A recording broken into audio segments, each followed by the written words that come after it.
there was a study called from the Pew Center Research conducted a study that said 63% of men under age 30 would rather stay home and watch porn than go on a date. Men say they are getting their needs met without having to go on a date. Would men rather stay single than be with a woman? Is the question. That's what they're saying, pretty much. 63% of men. I think they're cheap. Yeah, they just ain't got no money. They don't have money, which you should get your money up before you start dating. So it is cheaper to sit home and beat your meat. Right. Than how you go straight to money. Like, again, accountability dodge. This is such a quick dodge off topic immediately. They're telling that men, the new men come up, the new generation, where 63% of men that are dateable, they're saying the juice is not worth the squeeze. I think they're cheap. All of them are cheap. All of them are cheap. That's an easier thing to accept than actually try and parse out the nuance of this conversation. What bothers me is that it's something like that is never checked. Actually go out and find actual women to hang out with. That's a sad reality. I disagree. Why? What do you think? Is it less of a headache to have to deal with a woman or something? There it goes. Like, it's a headache. Now I gotta take you out. I gotta hear what you had to tell your whole day. That's why you take out people you actually like, and then you don't feel that. Yeah, but then I gotta get to know you first to like you, right? Yeah. So how do I get to know you? Call them. So you rather hand? Hey, listen, I'm married. Hey, you always gotta say. Okay, so if you wasn't married, I'd probably beat him. I mean, 100 miles an hour.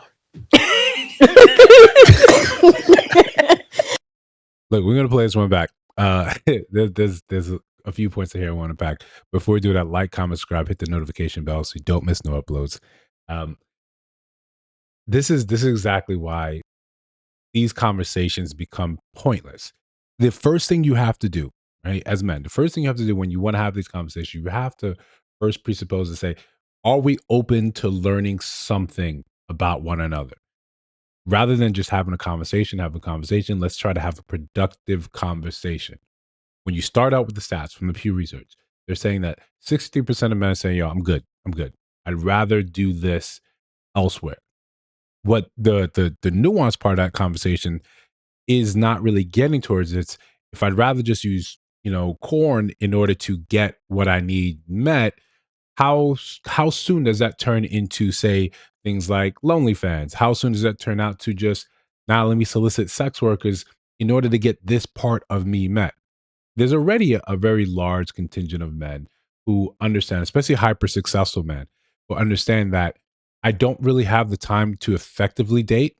If they're not looking for marriage, they're saying, well, it's just easier for me to pay a professional because I can get that done on a schedule that works for me and I can get that out of the way.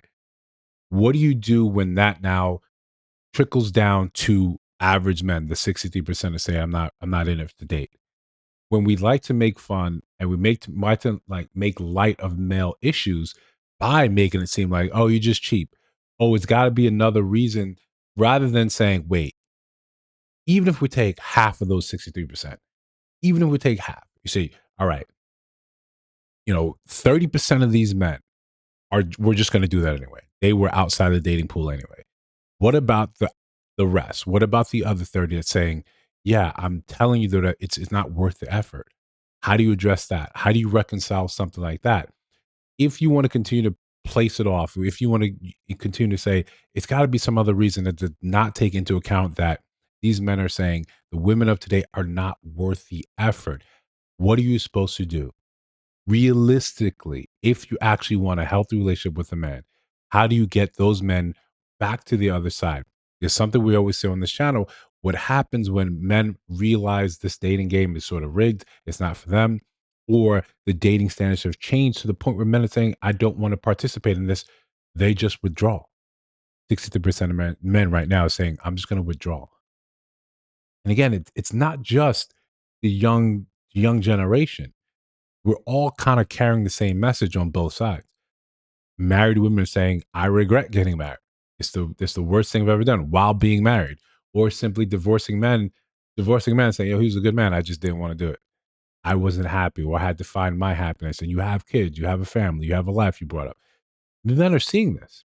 especially the young generation, bring it back to them, who live online, who get their cues from what's happening with the rest of the world online. The more and more we walk away from, mainstream media, the more reliant we are on social media, the more reliant we are on the screen telling us the truth. You can see that in news. You can see that in dating. This is how we communicate. And this is the thing that we trust, while simultaneously knowing that is a lot of it is BS. But these men are watching this and saying, cool, I'm just going to back out. They're looking at it as an insurmountable sort of task. And some that are saying, okay, if this is what I have to do, it's going to take me 10, 15 years to do that, to compete, to be competitive. But what happens when I arrive? I'm not just going to accept what is around me. What is around them? You have older women saying that you should accept me, even though I have 2 or 3 kids. I know my worth. I know my value right now. Those men that made something of themselves, they're saying no, no. And then you're trying to shame them for that. But you can't shame someone that took them 10 to 15 years to get to the spot. You can't shame that. You can't convince them that what they're doing is wrong, what they're doing is simple, what they're doing is wrong for society at large. At that point, they don't care. You can call it selfish, but they've learned I've got to prioritize me. And they're looking at the body of work it took to make them someone that is desirable. They're saying, I'm not going to trade this away cheaply. Again, there's always the professional route. There's always, the going home by yourself and press and play, or booting up the next. There's always that option. If we don't want to actually listen to what men are saying in these panels or online, then what's the point of having the conversation? Let's play this one back. There was a study called from the Pew Center Research conducted a study that said 63% of men under age 30 would rather stay home and watch porn than go on a date.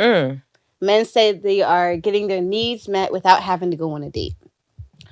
Would men rather stay single than be with a woman, is the question. That's what they're saying, pretty much. 63% of men. I think they're cheap. Yeah, they just. The conversation really should have stopped there. It really should have stopped there. He should have pushed back.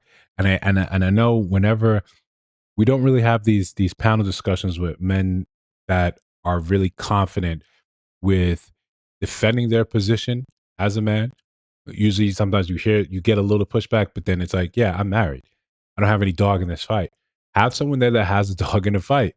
He's saying that study is indicating that, yeah, men are not interested in that. And again, even if you take half, those were never going to be interested anyway. Those had no chance at getting women in the first place. There is a large part of that that's just saying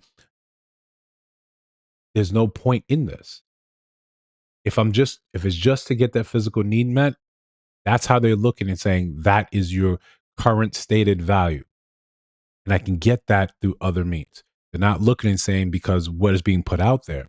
Right? And I argue this is a large part of it.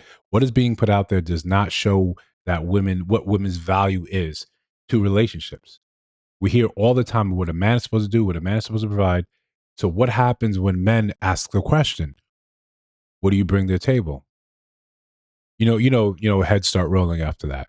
But if you disagree, let me know down in the comments. You have something to add, do the same. See videos on your screen right now. Take a look at those. Let me know your thoughts about those in those videos. And of course, if you listen to my voice, you made it to the end of the video, you have not subscribed, which a large majority you have not. We're trying to build something great over here. Join the channel. I'll see you in the next one.